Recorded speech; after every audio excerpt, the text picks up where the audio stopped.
পাপ কাজ থেকে মানুষকে বিরত রাখতে গীতা পাঠ করাতে হবে বললেন মুখ্যমন্ত্রী শুভেন্দু অধিকারী।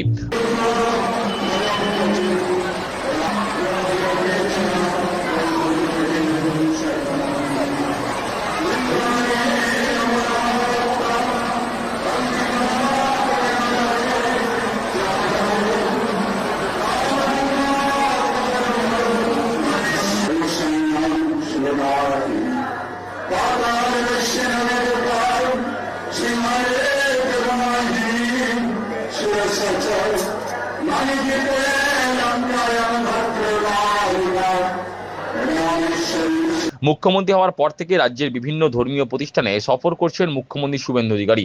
বুধবার বেলা 11টা নাগাদ মুখ্যমন্ত্রী আসেন দক্ষিণেশ্বর আদ্যাপীঠ মন্দিরে। সেখানে তাকে স্বাগত জানান আদ্যাপীঠের অধ্যক্ষ ব্রহ্মচারী মুরাল ভাই। বিশ্ব শান্তি কামনায় পুজো দেবার পাশাপাশি তিনি আশ্রমের গোশালায় গো সেবা করেন। আদ্যাপীঠে নবনির্মিত মূল ফটক ছাড়াও এদিন তিনি অ্যাম্বুলেন্স পরিষেবা এবং নবরূপে সজ্জিত মাতৃ আশ্রমের উদ্বোধন করেন।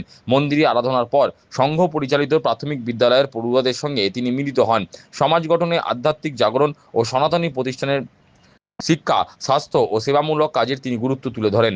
আরজিকর কাণ্ডের প্রসঙ্গ টেনে এনে মুখ্যমন্ত্রী বলেন, পাপ কাজ থেকে মানুষকে বিরত রাখতে গীতা পাঠ করাতে হবে, তাকে আধ্যাত্মিক জাগরণ ঘটাতে হবে, গেরুয়া রঙের মাহাত্ম্য তাকে বোঝাতে হবে। মুখ্যমন্ত্রীর কথায়, গেরুয়া রং কোনো রাজনীতির রং নয়, এই রং শৌর্যের রং, ত্যাগের রং, এই রং কৃষ্ণ সাধন ও সংযম ব্রতের রং।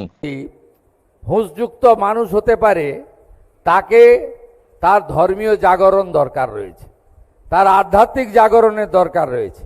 তাহলে পাপবোধ থাকবে, খারাপ কাজ থেকে বিরত থাকবেন।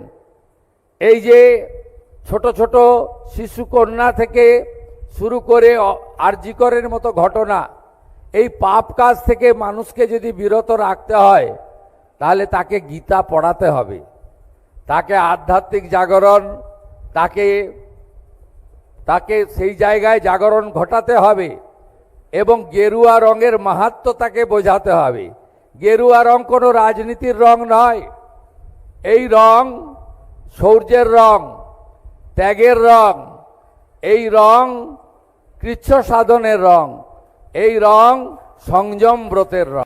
এদিন আদ্যাপীঠ মন্দিরে হাজির ছিলেন দমদমের বিধায়ক অরিজিৎ বক্সি, উত্তর দমদমের বিধায়ক সৌরভ শিকদার, বিজেপির কলকাতা উত্তর শহরতলি জেলা সভাপতি চণ্ডীচরণ রায়, দক্ষিণেশ্বর বা ভবতারিণী মন্দির কমিটির অচি সম্পাদক কুশল চৌধুরী প্রমুখ।